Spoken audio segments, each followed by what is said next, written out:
সুপ্রিয় দর্শক, খবর সংযোগের বিশেষ আয়োজন বিশ্ব আলোচনায় আপনাদেরকে স্বাগত। আপনাদের সঙ্গে রয়েছি আমি আহমদ আতিক। বিশ্ব আলোচনার অনুষ্ঠানটি আপনারা পৃথিবীর কোন প্রান্ত থেকে দেখছেন কমেন্টে জানান। আমরা আপনার মতামত শুনতে চাই। চলুন তাহলে আজকের অনুষ্ঠান শুরু করি। ডোনাল্ড ট্রাম্পের প্রজেক্ট ফ্রিডম ছিল সিজ ফায়ার ও নেগোসিয়েশনের আড়ালে হরমুজ প্রণালী খোলার একটি ব্যর্থ চেষ্টা। এছাড়াও ডোনাল্ড ট্রাম্প দেখতে চেয়েছিল ইরান কি প্রতিক্রিয়া দেখায়, কারণ আমেরিকা এটাকে মানবিক উদ্যোগ হিসাবে বিশ্বের কাছে উপস্থাপন করে। আল জাজিরাও এটিকে নৌ অবরোধ খোলার একটি হাতিয়ার হিসেবে দেখেছে। ইরান বাধা দিলে তাদেরকে বিশ্বের কাছে ভিলেন হিসেবে উপস্থাপন করা ও ইরানের উপর বিশ্ব থেকে কূটনৈতিক চাপ প্রয়োগ করা। ট্রাম্পের উদ্দেশ্য আবারও ফুল স্কেলে যুদ্ধ শুরু করা ছিল না, বরং হরমুজ খুলতে একটা কৌশল অবলম্বন করেছিল। রেডিও হোস্ট হাগ হেইটের সাথে সাক্ষাৎকারে ট্রাম্প ইরানের হামলাকে তুলনামূলকভাবে হালকা বলে উল্লেখ করে এবং কোনো বড় ক্ষয়ক্ষতি হয়নি বলে দাবি করে। যুদ্ধবিরতি ভেঙেছে কিনা এই প্রশ্নে সে সরাসরি উত্তর না দিয়ে বলে, আমি এটা বলতে পারবো না, এবং আমি যদি এই প্রশ্নের উত্তর দেই তাহলে তুমি বলবে এই লোক প্রেসিডেন্ট হওয়ার মতো বুদ্ধিমান নয়। তার মূল বক্তব্য ছিল, এটা তেমন ভারী গোলাগুলি ছিল না, বেশিরভাগ হামলাই প্রতিহত করা হয়েছে। এছাড়াও ট্রাম্প তার ট্রুথ সোশ্যাল মিডিয়ায় পোস্ট করে দাবি করেন, ইরান হরমুজ প্রণালী দিয়ে জাহাজ চলাচল ঘিরে যুদ্ধের সাথে সম্পর্কহীন দেশগুলোর উপর গুলি চালিয়েছে, যার মধ্যে একটি দক্ষিণ কোরিয়ার কার্গো জাহাজও রয়েছে। সম্ভবত এখন সময় এসেছে দক্ষিণ কোরিয়ার এই অভিযানে যোগ দেওয়ার। এছাড়াও সে 7টি ইরানি ছোট নৌকা ধ্বংসের দাবি করে বলে, এটাই ইরানের অবশিষ্ট সবকিছু, মানে ইরানের নৌবাহিনীর এটাই নাকি শেষ। তো দক্ষিণ কোরিয়ার জাহাজ ছাড়া এখন পর্যন্ত এই প্রণালী দিয়ে যাতায়াতে কোনো ক্ষতিই হয়নি। ট্রাম্প তার স্বভাবগত হুমকিটাও জারি রাখে। ফক্স নিউজে ট্রাম্প ইরানকে সতর্ক করে বলে, ইরান যদি মার্কিন জাহাজে হামলা চালায় তবে তাদেরকে পৃথিবীর বুক থেকে উড়িয়ে দেওয়া হবে। ট্রাম্প একদিকে ঘটনাকে ছোট করে দেখিয়ে যুদ্ধবিরতি অটুট থাকার ইঙ্গিত দেয়, অন্যদিকে কঠোর হুমকি দিয়ে চাপ বজায় রাখে। এই দ্বৈত কৌশলের উদ্দেশ্য হচ্ছে সংঘাত না বাড়িয়ে কূটনৈতিক সুবিধা আদায়। ইরানের পররাষ্ট্রমন্ত্রী আব্বাস আরাকচি বলেন, হরমুজের ঘটনা প্রমাণ করে রাজনৈতিক সংকটের কোনো সামরিক সমাধান নেই। তিনি প্রজেক্ট ফ্রিডমকে প্রজেক্ট ডেডলক বা অচলাবস্থার প্রকল্প বলে উল্লেখ করেন।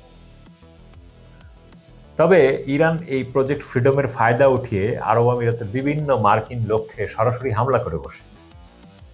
যদিও তারা সরাসরি এই হামলার দায় স্বীকার না করে যুক্তরাষ্ট্রের সামরিক পদক্ষেপকেই দায়ী করেছে, তাদের বক্তব্য, আমিরাতের তেল স্থাপনায় হামলার কোনো পূর্ব পরিকল্পনা ছিল না, এটি যুক্তরাষ্ট্রের সামরিক দুঃসাহসিকতার ফল।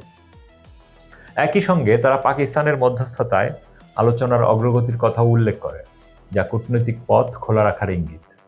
আরব আমিরাতের ফুজেইরা বন্দর ও হাবশান ফুজেইরা পাইপলাইনে হরমুজ প্রণালী বাইপাস করে আমিরাতের তেল রপ্তানির গুরুত্বপূর্ণ রুট। তাই এটিকেই ইরান কৌশলগত লক্ষ্যবস্তু বানায়, যাতে আমিরাতের তেল রফতানির অর্থনীতিকে ক্ষতিগ্রস্ত করা যায়। এই হামলায় 3 ভারতীয় আহত হওয়ার কথা জানা গেছে। ফুজেইরা শিল্পাঞ্চল আমিরাতের একটি বড় জ্বালানি কেন্দ্র। হামলার পর ব্রেন্ট ক্রুডের দাম ব্যারেল প্রতি $115 ছাড়িয়ে যায়, মানে প্রায় 5% বৃদ্ধি পায়। আমিরাত ঘটনাটিকে বিপজ্জনক উত্তেজনা ও অগ্রহণযোগ্য সীমালঙ্ঘন বলে দাবি করেছে। এছাড়াও ট্রাম্পের দাবি 7টি বা কেউ কেউ বলছেন 6টি ছোট ইরানি নৌকা ধ্বংস করেছে।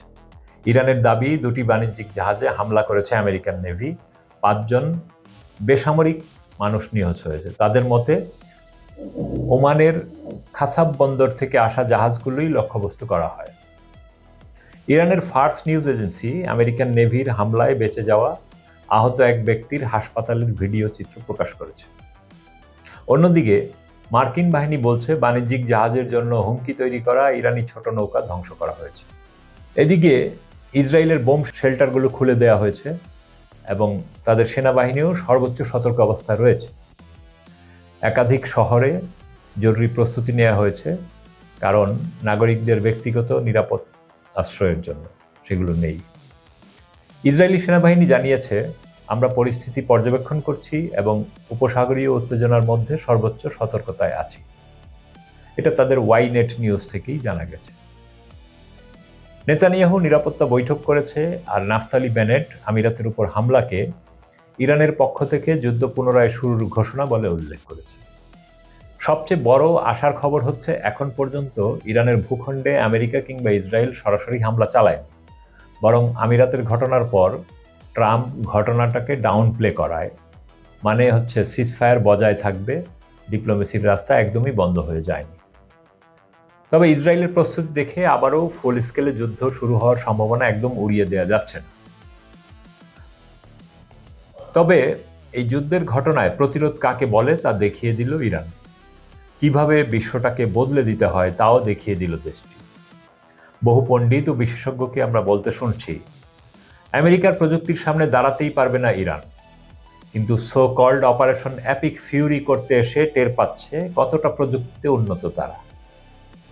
মনে করেছিল কমান্ডো অভিযানে অনেক কিছু করবে, কিন্তু বিধি বাম, সেখানে সবচেয়ে বেশি লেজে গোবরে অবস্থা হয়েছে। তাহলে পথ আপাতত ফাঁকা বুলি মারা আর ইরানকে দিয়ে একটা চুক্তি করানোর সুখ স্বপ্নে বিভোর থাকা। ততদিনে বিশ্ব বদলে যাবে। খুব বেশি দেরি লাগবে না। আমার মনে হচ্ছে কল্পনার চেয়ে দ্রুত এই পরিবর্তন হবে। আমরা নতুন বহুকেন্দ্রিক বিশ্ব ব্যবস্থা দেখার জন্য খুব বেশি দূরে অবস্থান করছি না। আপনার মতামত কি? কমেন্টে জানান। ভিডিওটি লাইক করুন, শেয়ার করুন এবং চ্যানেলটি সাবস্ক্রাইব করে বেল আইকনে ক্লিক করুন যেন পরবর্তী খবর মিস না হয়। দেখা হবে পরের বুলেটিনে। ততক্ষণ সুস্থ থাকুন, ভালো থাকুন। খোদা হাফেজ।